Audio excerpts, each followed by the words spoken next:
again in the state to pay their debts. And this is happening across the country. It's signed money bills in Montana.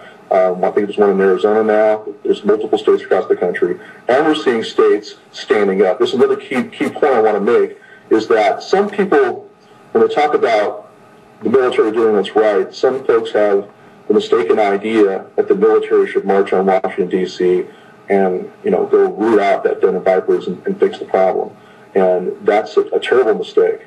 If that's going from the frying pan into the fire. Throughout history, republics, from the Roman Republic on, and we see this in banana republics all the time in Central America, they tend to go from a worshipping executive, a king or a president who claims all power, becomes el presidente. They go from that or to a cabal of generals. And they say, well, the only way to stop this, worshipping president is to run to the generals and to make that fundamental error, and they wind up in a military coup. In this country, if the military were to step in and, march on Washington, D.C. and arrest the president and arrest Congress, etc., for violating their oaths, the military would violate their oath because they have no authority under our Constitution to do that. You would wind up with martial law under the generals rather than martial law under the president. Both are illegitimate. The answer the founders gave us is that the states have an obligation to stand up. When Jefferson and Madison were opposing the Alien and Sedition Acts back in 1798, they didn't go to General Washington in retirement and ask him to come out of, from Mount Vernon, please, General, go lead a military coup to stop the Federalists. They didn't do that. They went to the state legislatures and said, state legislators, you have a responsibility under the Constitution to defend that line of separation of powers that is articulated in our 10th Amendment, and stand up and interpose yourselves between a violating, the Constitution violating federal government and your people in the states. And that's what they did. The Kentucky and Virginia resolutions show us the correct constitutional path. And so I really urge people to focus on your states. Focus on your states in the sense of serving state sovereignty, which many states are. In fact, right now, we just found out today that the Democratic governor of Montana has said that Montana is going to defy the feds and allow the hunting of wolf packs that are preying on elk herds. And so you're seeing, even the Democratic governor, he knows which way the wind's blowing. He understands the people of Montana want him to interpose himself. And he also signed the Made in Montana gun bill this last year. And so there's already a sign of resistance in the states. Idaho, in fact, just today I heard the Idaho legislature passed through their House a nullification of the Obamacare Act. And we just heard the Alaska governor has said that in light of the recent ruling in Florida, the federal court ruling the Obamacare unconstitutional, he would consider it a violation of his oath to enact Obamacare in Alaska. He's not going to do it. So we're seeing state resistance to a lot of the violations that are coming out of Washington, D.C. That is critical. That's what the focus of your effort needs to be. But also, in the physical sense, we have got to get squared away as individuals, as families, and the biggest Achilles heel we have is food. Most Americans do not have food storage. Grandparents grew up saving food for the winter, canning and things like that, growing their own gardens. We don't do that anymore, by and large. Folks in the rural areas still do. Members of the LDS Church do store food. But we really need to get the idea in our heads that, look, we have to enact our own strategic grain reserves as individuals, as families, as neighborhoods. And so that's what our focus should be, is making sure that we're squared away and prepared, making sure that our communities are squared away and prepared. Just imagine there's a collapse of the dollar and there's no more money to pay the firemen, no more money to pay police officers, no more money to pay anyone who takes a paycheck. And you're going to rely on volunteers. Half our fire departments already in this country are volunteers. I served on one. So that's already a model we can look at and say, okay, we the people can fill that void. Even if there's no money at all, we can take care of our own security, our own fire protection, and as I said, even our own military strength should be in our states in a revitalized state militia. So that's really the main point we're going to be focusing on for the future of Oath Keepers, and I'll wait for the question and answer period in case anybody has any particular questions about that. Thank you very much, Stuart. And okay, folks, I'd like to now introduce Dr. Richard Davis. Dr. Davis has formed a company called Patriot Storm and the Sue the Fed movement. Patriot Storm intends to sue the Federal Reserve via class action lawsuits all across this country. Visit suethefed.com, and please welcome a contributor to the Asset Preservation Institute and another patriot, and my friend Dr. Richard Davis. Thank you, John. I appreciate it very much.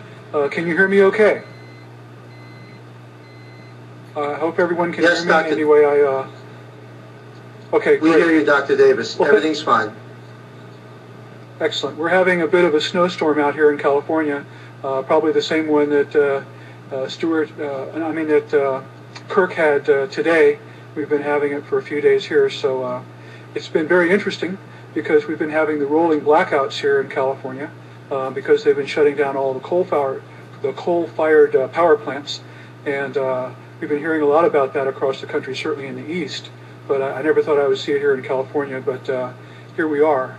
And I think it speaks of a number of things that are happening. And I was asked to talk about the Federal Reserve, but the Federal Reserve is really about our monetary system. And our monetary system is in the process of being collapsed. It's not collapsing, it is being collapsed. It is being done by design.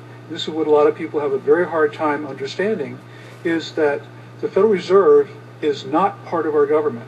It is an independent private corporation, just like anyone's company that they may work for. It's a private company. So is the Federal Reserve. Therefore, the Federal Reserve is only responsible to its stockholders. And as the process unwinds and people start to learn about, who are these owners? How is the Fed controlled? I think that they'll be amazed to find the answers to these questions. I was, because the Federal Reserve is actually owned by foreign interests. It is not predominantly owned by Americans, although it controls the American monetary supply, it controls the issuance of credit and currency, and it controls the interest rates. So we haven't had a free market, really, since 1913. And this is one of the things that we're vastly opposed to in terms of what the Federal Reserve has done, because they were brought in under the guise of doing this for America. This was supposed to be done for you and me in order to stabilize prices, provide greater employment and stability, etc., and they've done none of that. In fact, everything that I've learned about the Federal Reserve in the last few years has been such a shock. My initial response every time I learn something new is, no way. I can't believe that this could possibly be true.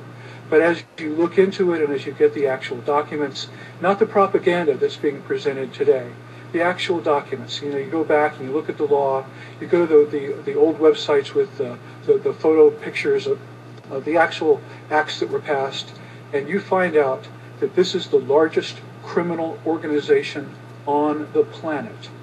Let me repeat that. This is the largest criminal organization on the planet.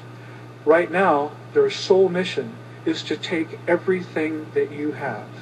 And that's why these gentlemen are talking about, getting a hold of gold and silver. This is why Stewart's talking about, a new mercantile system where it's based on barter, where we can trust each other and not trust the federal government, and certainly not trust the Fed. Because what's happened is the Fed has grown in power. It has basically bribed and manipulated its way into the halls of Congress, which they now completely control, and the major mega corporations, the global corporations that are basically globalizing us into an effort to create, as we were talking about earlier, these SDRs. But the SDRs are just a symptom of what's happening. What we're seeing is a massive push right now of this globalizing agenda, which is trying to take the sovereign states, the sovereign nations, and take them apart, piece by piece.